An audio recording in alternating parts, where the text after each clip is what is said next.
Welcome to A Magical Life, Health, Wealth and Weight Loss. I'm your host, Magic BARCLAY, lead practitioner at Holistic Natural Health Australia and #1 best-selling author.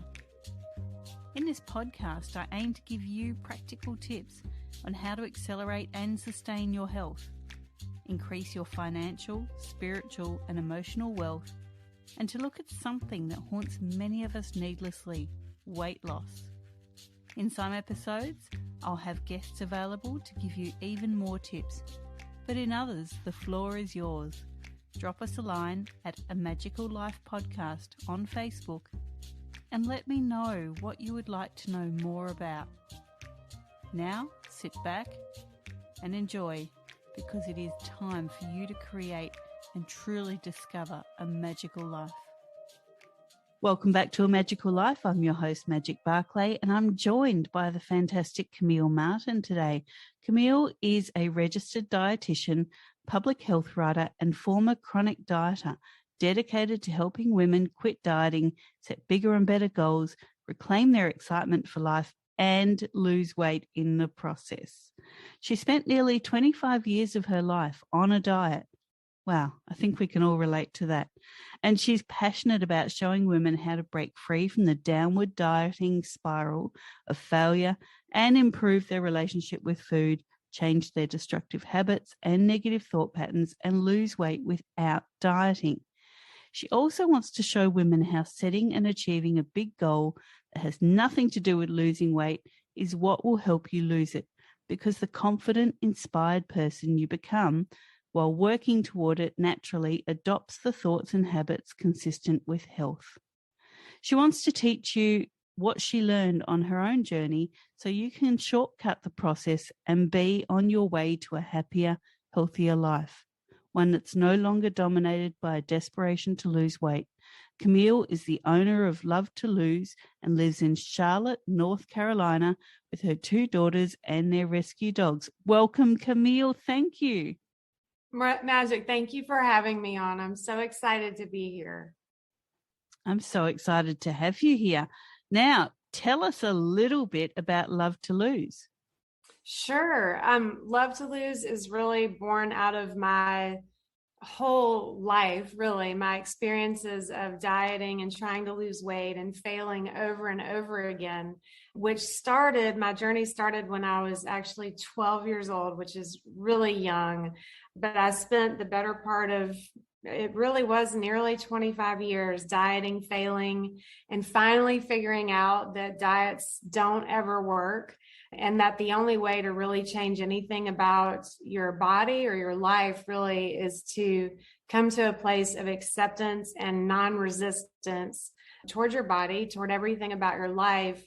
And in doing that, releasing the resistance that you've been feeling for so long, things naturally start to change and take on a new creative, joyful, inspired energy. And all of that spills over into every aspect of your life, including your health. So my mission really is to spare any woman from going through what I have gone through for so many years. Although I know that there are so many women like me who are probably in the midst of that. And I just want to help release women from this dieting prison and this insanity. I want them to know that they have more to offer this world than to continue wasting another day, another year on their on a diet, waste their lives on a diet, trying to find the one that works, because none of them actually do work. So that's what it's all about in a nutshell. That's fantastic. And I think, looking at my own journey with weight, I never had a weight problem until my teens. And then I actually went the other way and was anorexic for so long. Okay. Once I had my kids, I realized I didn't have a relationship with myself or food. And that was my issue. And then, post kids, I ballooned to severe morbid obesity and just really struggled. When I finally started losing weight, I had this wonderful kind of honeymoon period there of being really happy in myself.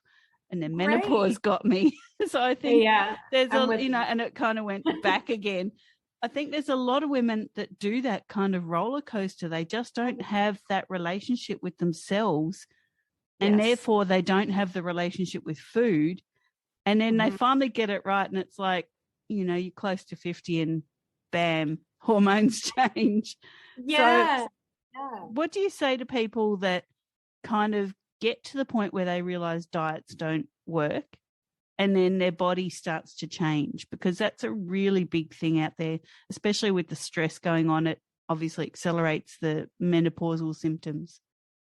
Yeah, no, definitely. Well, I think the first thing that you have to, the first place you have to get to is a place of acceptance about your body. And that's incredibly difficult when we have been taught and trained and brainwashed to believe that we are not beautiful, that we're supposed to look perfect and flawless. And it's just inescapable. The poisonous messages that women are faced with constantly. And it's incredibly powerful, and it's something really it's tough to push back on, but you do just have to come to a place. It takes work. It takes practice. It takes, a lot of reflection to actually sit down and start to understand why you do the things that you do, why you eat the way that you do. So for me, I was an emotional eater, and I still struggle with those tendencies. They won't probably ever go away,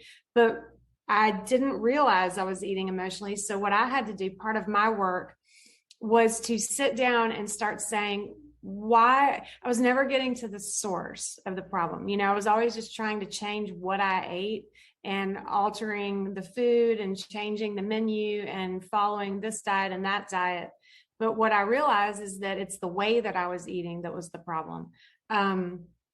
So filling yourself up with food or any other sort of fill up source like alcohol or, shopping online or whatever, these things that women are gravitating toward, even prescription drugs, are a direct result, I believe, of the toxic messages we are getting that we are not enough, that we are constantly feeling like that we're not beautiful, that we have nothing to offer of value, and that we must look perfect. So it's a natural thing to have all of that negativity and that resistance that we have toward our own bodies to push us to do something extreme to make yourself feel better, all that resistance. So for me, it was eating emotionally. So once I finally just said, you know what, I'm using food in a way that is not healthy. So let me investigate that. And then when I was able to go back to my childhood and realize, now I see where it started and why I started doing these things. So it was a tremendous relief and a huge aha moment to see that there were reasons why I was doing this, because what I had done to that point is shamed myself for, can't you just stop eating? Why can't you just stop eating? Why can't you just, do these X, Y, and Z things? So I think the first step is that women really have to sit down and in a place of self-love. It's so hard, and it sounds sort of like woo-woo, self-love, let's journal and meditate, but it really is the key starting point. So I think I answered the first part of your question, but the second piece about your body changing, and I'm in menopause now, so I totally get it, and I have empathy because things do change. But all I can say is if you are consistently doing the work to find forgiveness for yourself, to find acceptance for yourself and who you are and why you do the things you do, instead of shaming yourself and blaming yourself for not being good enough, the transition into menopause and your body making changes, and it's natural and it's beautiful. It makes it a lot easier because you don't want to hit menopause and then all of a sudden, shame yourself and blame yourself even more for not looking perfect. So it's a journey, it's a process, and you just have to commit to the process of really waking up every morning and saying, I'm not going to drop any F-bombs. I totally could, but it's like, I'm beautiful, enough already. I'm tired of hearing all of this stuff that's being heaped on me and on you, Magic, on every other woman in the world. And it's enough already. And we need to be out there setting and achieving big, exciting, fulfilling goals that will help change not only our lives, but the rest of the world, instead of all of this crap about how much we weigh and what we look like. So I hope that answered your questions. That was great. And I couldn't agree more. Women, you are the nurturers. You are the providers of life. Your bodies are amazing and they do so much. And then when that time comes that you can no longer provide life, you provide for yourself. You provide spiritually for the people around you. And I think that's really important to know, that you still are the provider, the nurturer, and the creator, but in a very different way. Things don't stop when your hormones change. Right. Now, that's very beautiful. Yes, it's true. Thank you. Camille, what can your expertise do to accelerate health? Now, when we're talking health, we talk emotional, spiritual, and physical. I teach women how to lose weight without dieting, because I do think it's important. I realize that women want to lose some weight and shed some weight so that they can feel at home and comfortable in their bodies, which I think is super important. But really the emotional and spiritual piece is what I was just talking about. It is about creating more emotional and spiritual beauty in your life, but it's also, I think the biggest piece is that you have to deal with the trauma of your past. And I don't necessarily mean like, significant sexual abuse or anything like that. But what I mean is the trauma that society has placed on us, and the trauma that you've inflicted on yourself as a result of those destructive messages. So once you can really drill down and really uncover all of these things and do the work emotionally and psychologically and spiritually of dealing with what you haven't really been dealing with up until this point, or even maybe not really noticing. One of the things that I teach women how to do is to deal with their inner critic. And see, Magic, a lot of these things we talk about, like the media images of women or the inner critic or meditating and journaling, we all know these things. We know them intellectually, but we don't necessarily either practice them or we're not letting it absorb into our soul. That the messages that we get on a daily basis are so overwhelming.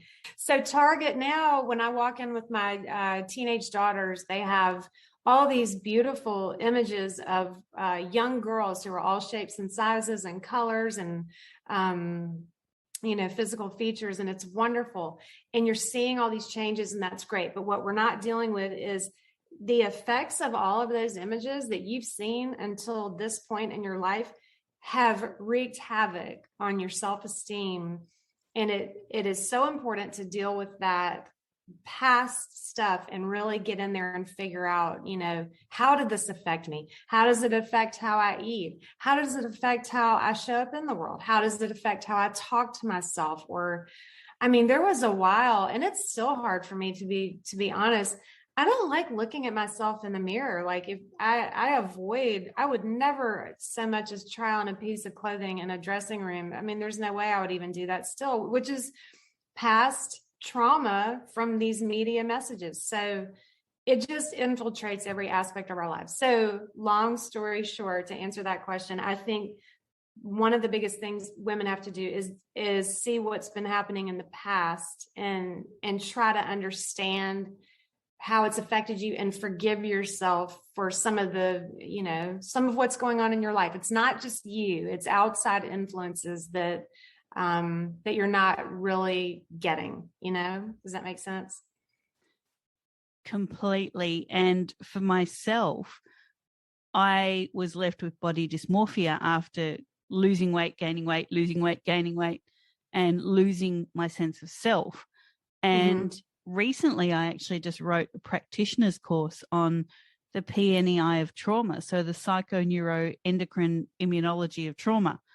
And in doing that, taught a whole lot of practitioners new ways of helping their clients get over childhood traumas, or what we now know as ACEs, adverse childhood experiences, or ACEs, adverse childhood relationship experiences. And they're often what are behind our dysmorphia and our gains and losses of weight and our loss of sense of self. And it's actually an intricate process of these 4 systems in your body doing it. So it's not just what you're thinking and feeling, it's the flow-on effect that those things have on your health. So I couldn't agree more. Ladies, gents, even out there, you have to release that trauma, and you have to do it in a way that stops that constant trigger, because that's what it is. It's a constant trigger. Yes. That's beautiful. I love that you're doing that. It's fabulous. I love it. Thank you. Yeah. Camille, what are your top 3 tips to creating wealth? We talk wealth here on the podcast, and we're not just talking financial, but also personal and emotional. The top 3 things to create wealth. Okay, so the first one that comes to my mind is laughter. That might sound strange, but being with my 2 daughters and laughing with them is just like totally rejuvenating. And I try to make time every day to just, notice when they're being silly and laugh, and, instead of not being in the moment. So maybe that would be a good one. Learning how to be in the moment. And just developing a sense of appreciation for everything that you do have. It sounds so like everybody says the same stuff like that, but it really is true to just like look around you where you are. And even if you're having a hard time, there's got to be a few things that you can see in your environment that you appreciate. And then to have a sense of humor about it, if you can, So that's first. Try to be in the moment and laugh more. Another way I think to create wealth is what I'm trying to do here. And every single person, I always say women because that's who I work with most often, but every woman, every man has the seed of something great inside of them. And to just take one small step toward that to create something in your life that will help another person, even if it's so small. But to just know that you have something great inside of you, and to choose something. I always say in my work, setting a big goal that has nothing to do with losing weight is a huge step in the process of actually losing it. Because when you redirect your focus onto something you can create rather than something that you hate about yourself and, that you want to change about yourself, or what you look like, that is a huge part of what I teach. So laughter, being in the moment, laughing, starting to create something meaningful in your life, that a gift that you have to give to the world, because everyone has it. And so let's see, another way to create wealth. Gosh, how could this be so hard to come up with 3 things? Wealth, maybe self-care. I think the wealth that we all get is by putting our energy out into the world, and then what comes back is wealth, or it's destruction. So if you're putting out joyful energy into the world and laughter and self-love, it's just going to come flooding back to you in all areas, including financial. So that's really what I would say. What's the energy you're bringing to the world? And listen, I am not over here preaching. Every single day I have hardly any patience. Some days I have a hard time like not being a type A psycho and checking off every single thing on my list. And my daughters are over there playing and I could get some sort of joy out of it, and I'm totally ignoring them. But you just have to every day try to determine what your energy is that you're putting out in the world, and just let it come back to you. So that's what I would say. That is spot on. Like, okay, good. from a type A who has lists in front of her as we speak, listeners, like, that is spot on. It's a disease. It's a disease. I'm cursed. So that is fantastic tips. And can I just add to that, listeners? Yes. Some days it's okay to do nothing. It's okay just to take a breath. That was it. You stole it. You stole it from me. Yes, because I'm always struggling with that. Like, I want to just honestly, Magic, the other day, I was so overwhelmed and so over all the stuff I had to do, because I have a full-time job too, in addition to trying to start this business. But literally, I got on the couch And I sat down and I watched Netflix, and I was like, you know what? I'm not even going to beat myself up about it. I turned my phone off and I watched Netflix. So there, I mean, we can't be so hard on ourselves. I agree. Totally. I did that last night. I went on my sunrise walk because, listeners, that is part of what you should do for your health. Create a morning routine. We'll talk about that Nice. more in another episode. But I went on my sunrise walk. Then I did some work. Then I went on another walk. And then I got the kids' takeaway and I watched Netflix. Good. It was time for me.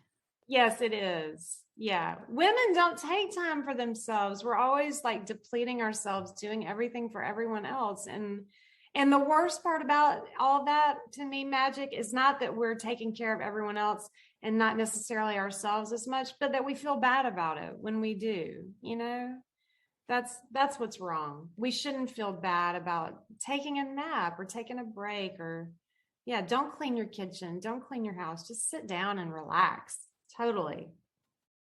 Agreed. I couldn't tell you what I actually watched on Netflix because I can't remember, but I do remember that I filed my nails, played with the cat, Nice. and, I just relaxed and I had a great night's sleep because I had let go of my own expectations, of the expectations of others, of having to be on all the time. And, listeners, you need to do that for yourself. And for me, that's one key way that I create wealth is by giving myself time to just do nothing. And I actually put it in my diary because I am type A as do nothing. Okay, I love that. I'm taking that. I'm going to put in my calendar. Don't do nothing. Check. Now, so we'll talk about weight loss here. I actually prefer to call it weight release because I think what you lose, you gain back from my own experience as well. Very true. We know that stress is a major factor in weight problems. What was the trigger for you with your own weight battle? And then what did you do to circumvent the stress patterns? Let's see. Well, so the triggers that I used to have are still the same triggers I have today, which are probably a lot of it is environmental, and I've managed to successfully take control of my environment so that like my kitchen is set up so that I'm not staring at all kinds of unhealthy stuff. It's not a complete disorganized mess. Your environment is hugely important to manage triggers for eating. And we could talk about that more if you wanted to, but stress for me it's actually not so much stress. For me, it was sort of feeling down or lonely or food eating. To me, my emotional eating was more about filling up like a feeling of love and comfort, so it's not so much stress eating for me. When I'm really busy, I don't eat as much because I'm just going. But everyone's emotional eating tendencies are different. So if you're a stress eater, you just have to find a way to manage the stresses that are unique to you. So if you're running around like a chicken with your head cut off and you don't have anything planned out and your kitchen is a mess, it's not that you don't have enough willpower. You're just not taking control of your environment effectively, and you can change that. So yeah, my stress triggers are probably not being organized or feeling alone, really feeling lonely. My kids I'm divorced, so they stay with their dad every other weekend. And when they leave, I mean, I do immediately think, well, I'll just, make something to eat and sit in front of the TV and eat. That was my thing. So I know that that's coming. I know that it's going to hit me. And so I just try to have something planned that I can keep doing, like a project or something, or get back to work or go take a walk or do something productive. So when you know that those times are coming up that the kids aren't there, what do you do to stop that stress pattern? Well, I I make a schedule of things that I want to get done. And this is just me, my type A personality. That's what works for me. So it might not be the same for someone else. But so what I do is I have a list of projects. I mean, I've always got work to do. So, but if I don't want to like get in that space of being stressed about work and then maybe eating because I feel stressed, I try to do a creative project like either reorganize my closet or plant some flowers on my patio. I just did that a couple weeks ago. Or, call a friend, go for a walk with a friend, something that is uplifting to me, that fills me up spiritually, or makes me feel creative is a good one for me. So it just depends on the person. You have to find you have to identify your trigger, your emotional eating trigger, and then whatever that is, do something to fill that void without food. Folks, there's your mic drop moment. Fill that void, find that trigger, and don't just go to food. Right. And then what I do want to say also, when you start releasing all of that resistance towards yourself and your body, and you quit being so hard on yourself. So this is what happened to me when I decided I couldn't take it anymore. I'm not going to diet anymore. I can't do this anymore. It's killing me. I had an eating disorder, and I literally sat down one day crying, and I said, I'm not doing this anymore. I would rather at that point quit dieting and have the possibility of gaining weight than to continue with the torture. So I really did think, I said to myself, I'm going to eat whatever I want. I'm going to eat whenever I want. I'm going to eat as much as I want. If I don't want to work out, I'm not going to. If I want to take a walk, I will. But the most interesting thing happened is that I did not gain weight. In fact, I started losing weight. And the reason why is that all of that resistance that I was feeling was gone. So when I would normally sit down with a pint of ice cream in front of the TV and just eat it and not even know what happened 10 minutes later, I allowed myself to do that, but it just wasn't like this. It wasn't this push pull, like I'm trying not to. And then I went full force into it. I ate a little bit of ice cream and I was fully present in the moment with no judgment or shaming. And I was like, you know what? I really don't want to eat all of this. It's not really making me feel that great. So what I was just going to say is, if there's a time when you do feel stressed and your eating has been your go-to, it's okay to allow yourself to sit down and maybe eat some cookies and just say, you know what, actually it's good because you can sit there and pay attention to your thoughts when you're not trying not to so hard. You can actually sit down, get your ice cream and start eating it, but pay attention to what you're thinking. And that's what helps you make the changes, So the main thing is, don't beat yourself up all the time and release the resistance any way that you can. Wonderful. That is fantastic. Now, Camille, we like to offer the listeners a freebie here because this is all about giving, about building people up and allowing them to create a magical life. So what freebie can you offer our listeners? Oh, I have a good one. If you go to my website at CamilleMartinRD.com, I have a free guide to setting up your ultimate weight loss kitchen. So as I said a few minutes ago, that your environment is hugely important to your success. And the problem is that your environment's always pushing you to do what you do every single day, but you're just not noticing it because you're so used to looking at the same environment. But in this guide that I offer, it'll show you how to basically set your kitchen up so that it helps make decisions for you so that you're not always having to use willpower. So you can go, there are several buttons, places where you can say, sign up to get the free guide, but it's actually CamilleMartinRD.com/kitchen-guide. And you can sign up and get the free guide. So yeah. Sounds great. I think I'll go download it myself. Okay, perfect. Now, Camille, people can find you on Instagram at Camille_Martin_RD and Facebook, Camille Martin RD. I really thank you for your time. I know it's hectic for you at the moment. You've just moved and Listeners, I need to tell you what I can see behind Camille. I can see two little people and a dog. Oh, I put my kids out on our patio, and I failed to realize that you can actually see them out on the patio. I told them you are not allowed to come in here for an hour, not even to go to the bathroom. So they'll be relieved that I'm finished. They've done very well, and they've been very entertaining. And, I think they're so lucky to have you as a mum to teach them that their body is it's just a physical thing. It's not the sum of who you are. No. And, what I've gotten from talking to you for this past half hour is that your physical is just one part.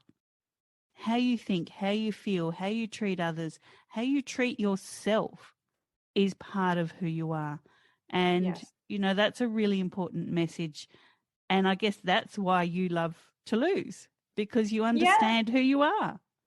That's right. Yeah. We all, we're not our bodies, contrary to what culture tells us, but we're all beautiful. We all really and truly, we are all beautiful, and we have something to offer the world. Every single person does. And it's a tragedy for any woman or man to be wasting literal years of their lives trying to perfect their bodies. It just doesn't matter. You want to feel good in your body. You want to feel peaceful, and but you have so much more to offer the world. So that's my mission. And I'm so grateful for you having me on. I've so enjoyed it. Thank you. I appreciate, I love talking with you. I love your mission too. And thank you for having me. Thanks for coming on. Been my absolute pleasure. I think we've got so much more to explore. So maybe come back on again. That would be great. I would love it. Fantastic. Listeners, this was your episode 78, Love to Lose with Camille Martin. In episode 79, we have Jeff Teresi coming, and he is talking about cultivate, create, and connect. So that will be your next episode. For now, listeners, thank you for your time, and go forth and create your magical life. Thanks for listening today. Please subscribe to hear future episodes, leave a review, and share this podcast. You can follow us on Facebook at A Magical Life Podcast or at Holistic Natural Health Australia. That's holistic with a W. You can find us on Instagram at Holistic Natural Health or at www.holisticnaturalhealth.com.au. That's where you'll access all sorts of articles, freebies, and more.